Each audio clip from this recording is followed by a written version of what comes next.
Welcome to Why Virginia 2017 Matters and why you should join the fight to flip it blue. Our goals with this presentation are to, first, spread the word about how Virginia's 2017 state races impact the national political landscape. Second, work to build a nationwide network of informed donors. This will not only help flip Virginia blue this year, it will assist with reclaiming other state legislatures in upcoming years. And third, we want to replicate two proven models that have already been successful in raising funds for state races. To give you an idea of where we're headed in this presentation, we have a roadmap. We'll address these questions. Where are we? How did we get here? Why is this a problem for all of us, red states, blue states, and purple states alike? And how do we dig out? So where as Democrats are we? In short, we're in a very bad place. Looking at this chart, you can see that the Republicans control everything at this point. The presidency, the Senate, the House of Representatives, the Supreme Court, and 2/3 of state legislatures. We've also lost an astounding 1,000 state legislative seats in the past 8 years. To put this in perspective, no two-term president post-World War II has overseen a collapse of as many seats as occurred under Obama. Well, how did we get here? It's important to note that what you just saw did not occur in a vacuum. The 2009 Republicans found themselves exactly where we are now, swept at all three levels of the federal government, the presidency, Senate, and House. But they were smart. They saw the 2010 census on the horizon and knew that whoever controlled state legislatures in 2010 would draw the new state district maps. They shrewdly shifted focus with the goal of remaking the map at the state level. In short, they showed up, rolled up their sleeves, and focused on the long term. And they implemented 3 steps to accomplish their game plan: an unprecedented financial investment, an extremist agenda, and entrenched control. So, step 1 of this process was a massive investment in state races by conservatives and their billionaire donors, like the Koch brothers and the DeVos family. Using their super PACs and the Supreme Court's decision in Citizens United, these folks funneled millions of dollars into state races at a rate Democrats could not compete with. By 2017, their investment had paid off spectacularly. Half of all states were Republican trifectas, which means they hold the governorship and control of both legislative chambers. Republicans went from 14 to 25 trifectas in that 8-year span. By contrast, Democrats have only 6 trifectas. And just this summer, Republicans notched a 26th trifecta when West Virginia's governor changed his affiliation from Democratic to Republican. So step 1 was achievement of these trifectas. Step 2 is to push an extremist agenda centered around restricting women's health care rights, discriminating against the LGBTQ and immigrant communities, rolling back environmental protections, and doing the gun lobby's bidding. Now, Republicans are not satisfied with simply winning trifectas and passing their extremist agenda. Their next step is to cement their control by wielding the tools of the trifecta that make their stranglehold at the state level a self-fulfilling prophecy. What are these tools? Gerrymandering, which they use to carve out favorable district lines for themselves; voter ID and voter registration laws, which they use to erect barriers to voting for groups who traditionally vote for Democrats; and the misnomer right-to-work laws, which are designed to bust unions, a traditional voter turnout mechanism for Democrats. Republicans manipulate boundaries to give themselves a majority in many districts and concentrate the voting strength of Democrats into as few districts as possible.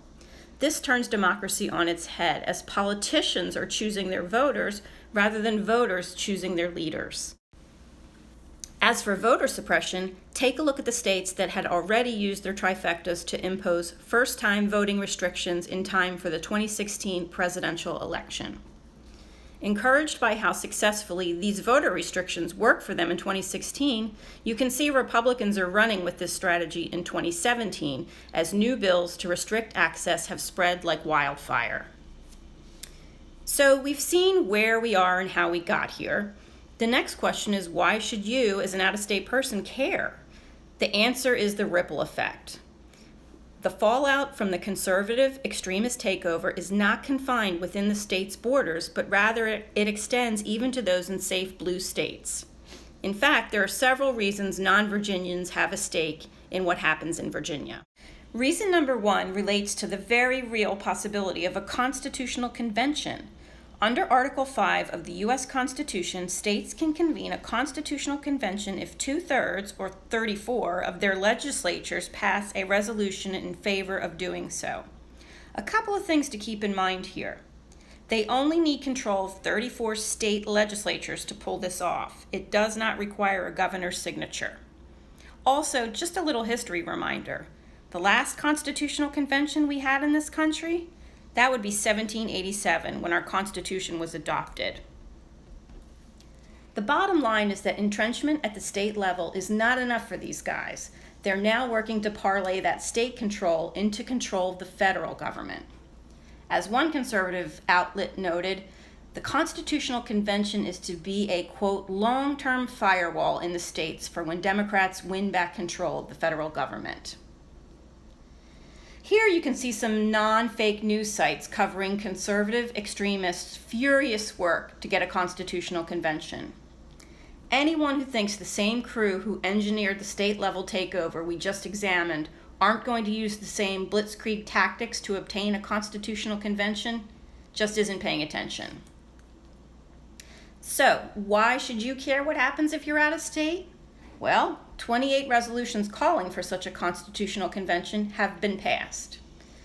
As I mentioned earlier, Republicans control 33 state legislatures, which puts them only one state away from the power to call a convention to literally rewrite our federal constitution and your rights. If we can flip Virginia blue, we fortify the firewall against a constitutional convention and would move Republicans 2 states away from such a goal. Lest you think the Republicans are not deadly serious about this, consider. In September of 2016, they gathered in Colonial Williamsburg, Virginia, yep, Virginia again, and held a simulated constitutional convention.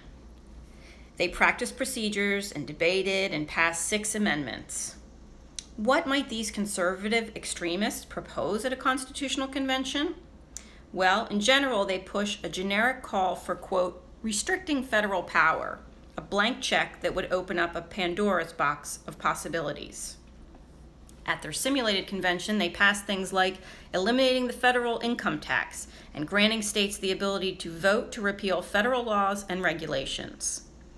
And just this past July, at a Koch brothers event attended by Betsy DeVos, they pitched a repeal of the 17th Amendment, which is the provision that allows you and I to vote for our United States senators.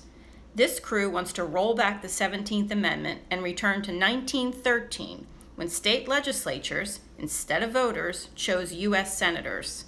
This is nothing more than a blatant bid to hijack 10 to 17 Democratic Senate seats that are located in states controlled by Republican legislatures. Reason number 2, you should care what happens in other states. These state legislators don't just jerry-rig their own districts, they also draw federal districts for the U.S. Congress. Just look at Virginia. We currently have 7 Republicans and 4 Democrats in our U.S. House of Representatives delegation. However, if those districts were drawn fairly, we'd have 1 to 2 more Democrats representing Virginia in Congress. The sketchiness of this Republican domination in U.S. Congress is exposed when you consider that every statewide office we have in Virginia is currently held by a Democrat. Both of our U.S. senators, our governor, lieutenant governor, and attorney general, they're all Democrats. In other words, as long as Republicans have no power to draw the borders, as the case is with statewide races, Democrats win. By rigging districts for the U.S. Congress, Virginia's state legislators dilute the national power of Democrats. Now, you may be thinking, 1 seat, what's the big deal? Well, here's the big deal. When you examine these gerrymandering shenanigans nationwide, the seats start to accumulate. The Brennan Center for Justice estimates that Republicans have created a 17-seat cushion advantage for themselves via the worst gerrymandering abuses in just a few battleground states. This leads to reason number 3 why you should care. Because seats equal votes, which greatly impacts the national legislation and agenda. With just 3 more votes in the House of Representatives, Democrats could have killed Trumpcare in the House. As discussed earlier, if state legislators actually drew congressional districts fairly, at least 17 additional seats in Congress would be in the Democrats' column, which would significantly alter the balance of power that drives the national agenda. With those extra 17 seats rightly in Democratic control, we would only need 7 seats to regain the majority in the House of Representatives in 2018, which would mean Democrats would control bringing articles of impeachment, they'd have chairs of key committees like Intelligence and Oversight, and they would control appropriations. The bottom line is that we need to tackle gerrymandering at the state level for national impact.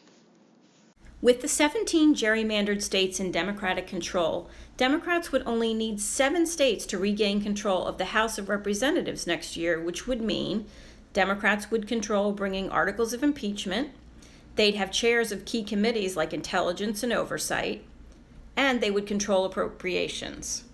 The bottom line is that we need to tackle gerrymandering at the state level for national impact. Reason number 4 you should care about these Republicans' state use of trifecta tools. The Republicans' use of trifecta tools of voter ID laws and voter registration laws results in voter suppression, which has national consequences. Wisconsin provides a great example. In Wisconsin in 2016, a new voter ID requirement was in place for the first time in a presidential election. It is estimated that 300,000 eligible voters lacked the ID they needed to vote. Trump won by only 22,000 votes and took all 10 electoral votes. As you can see, Wisconsin's voter ID law should be credited with an assist here. Thus, the tactics employed by Republican extremists in the states affect the ability of a Democrat like Hillary Clinton to secure the electoral votes needed to win a presidential election. This hurts Democrats everywhere. So now that we've seen where we are, how we got here, and why you should care, it's time to turn to the critical question. How do we start digging out? Well, we take a page out of the Republicans' book, we roll up our sleeves, and we get to work at the state level. Because, first things first, protecting our federal rights and rebuilding Congress begins from the bottom up in the states. And the big dig starts in Virginia in 2017. Virginia is the only state in 2017 with more than 100 state seats up for grabs and the real chance to flip its House of Delegates from red to blue. Some quick math. Republicans currently hold 66 of those 100 House of Delegates seats, but Hillary won 51 of the 100 districts in 2016. We have a 3-point strategy for flipping Virginia blue. First, we play the numbers. Second, we get out the vote. It's very simple. We vote, we win. Third, we engage out-of-state progressives like you to help. Number 1, we play the numbers. We have a magic number in Virginia. This year, the numbers are aligning, and we have a unique opportunity to make a big impact. That magic number is 17. Virginia goes to the polls in 2017. Hillary won 17 House of Delegate districts in which a Republican currently sits, and we need exactly 17 seats to flip the chamber blue. So how do we make the numbers work for us? We prioritize those 17 key flippable districts that Hillary won, plus a few she came close to winning. We capitalize on the fact that these House of Delegate races are won and lost by incredibly small margins. In fact, one House of Delegates race was decided by a single vote. This means that your help will have a bigger impact. Contrast this with the Jon Ossoff congressional race in Georgia that received so much national attention. That race was decided by 10,000 votes. Ours could be determined by single-digit numbers. Your targeted help could make the difference in an election that will likely be decided by a very small margin. The second part of our Flip Virginia Blue strategy is to get out the vote because the numbers are clear. When we vote, we win. Off-year elections are notorious for low voter turnout and thus represent an organizing opportunity. As you can see from this pie chart, while 73% of Virginia active voters voted in the 2016 presidential election, only 27% of those voters come out in an off-year election. Those who vote in presidential elections but not non-presidential elections are called drop-off voters. A key part of the strategy then is to engage these drop-off voters and get them to vote this year. We started to ask, who are these voters who vote in presidential elections but stay home for off-year elections? We took a look in one of Virginia's districts, and it demonstrated how boosting voter turnout can help elect Democrats in 2017. Specifically, there were about 9,500 Democratic drop-off voters between 2015 and 2016, in comparison to only 5,500 Republican drop-off voters. That means about 4,000 more Democrats sat out the off-year elections than Republicans. Remember how close these House of Delegate elections can be? Single-digit vote margins. Hillary's victory in 51 districts makes clear we have the numbers to win. Our work will be focused on the critical mission of ensuring our voters are aware of the election and get to the polls. We vote, we win. The third prong of our strategy involves you. We need out-of-state support to help balance the dark money flooding into Virginia from the Koch brothers and their cronies. We have two great models of success here. The first is the Stephanie Hansen Delaware model. Thanks to an outpouring of support from all 50 states and Flippable raising 1/3 of her budget, Hansen saw a clear spike in voter turnout that cemented her win in the Delaware state special election in February, the first swing election in the nation after Trump's inauguration. The second is an amazing group called NY4VA, which simply by holding house parties in New York has already raised over $50,000 for our Virginia House of Delegates candidates. We need to spread this model nationwide, and you can help make that happen. Let's channel our national frustration into organizing and dollars for state races that can help us dig out of the hole Democrats are in. Need further proof to demonstrate that Virginia is worth your time and money? Take a look at this momentum. Keep in mind that Virginia was the one purple state that delivered and went blue for Hillary. In our primary held this June, 170,000 more Democrats than Republicans showed up to vote. In fact, we broke our primary record by around 220,000 votes. As our candidate for governor likes to say, it's game on in Virginia. This brings us back to you. All eyes are on Virginia's elections this year, especially the Republicans and their dark money suppliers. The Koch brothers have already sunk $250,000 into our governor's race, and they're just getting started. Betsy DeVos and her family have already dumped another $100,000 into Virginia's elections this year. If we're going to counter this, we need all hands on deck. Getting out the vote. The key to our winning strategy requires two critical resources: boots on the ground and money to fund that effort. Any money you raise helps buy ads, literature to leave when we knock doors, and yard signs. Just as importantly, it frees up our candidates and local campaign volunteers to spend more time talking to voters because they can spend less time fundraising. In short, the money raised at your fundraising party could make the difference in turning out the votes that could swing an election. Now for the fun part. We have inspiring candidates running for delegate in Virginia.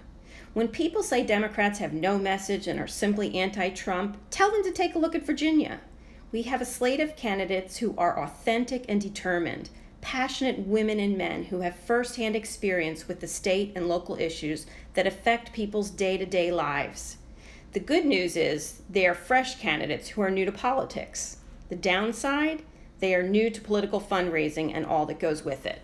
Our candidates need support. It takes about $500,000 to $1 million to run an effective campaign in Northern Virginia and about $100,000 to $200,000 to run outside Northern Virginia. So here's a look at the current Republican delegates sitting in these flippable districts. And here's the slate of our Democratic challengers who are ready to replace them and fight for everyday Virginians.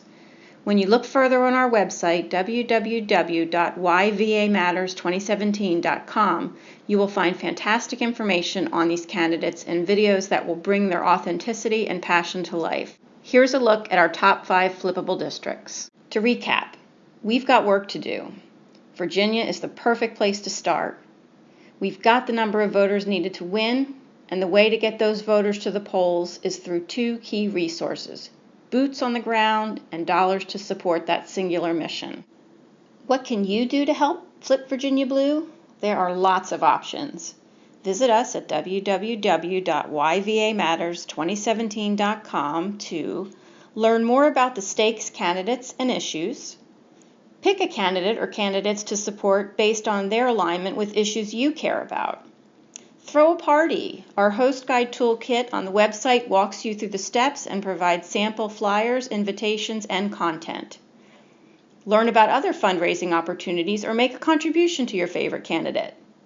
Discover other ways to help like phone banking and postcard writing, and celebrate victory with us on November 8th, 2017.